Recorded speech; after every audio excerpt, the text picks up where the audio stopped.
Hey guys, Todd Ault here. Are you busy? I mean busy. No, I mean really busy, like the world could be on fire and you'd never notice busy. Because if you're not, you're really screwing the pooch here. You screwed the pooch!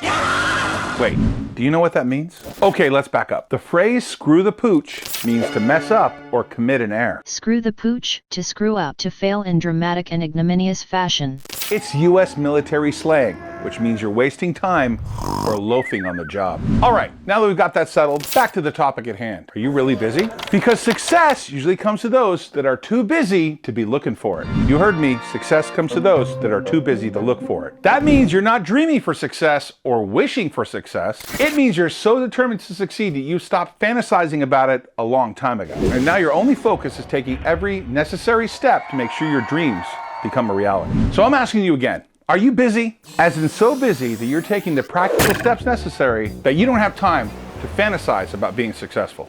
If not, then it's time to get real and get busy. I've given you gold, now run with it.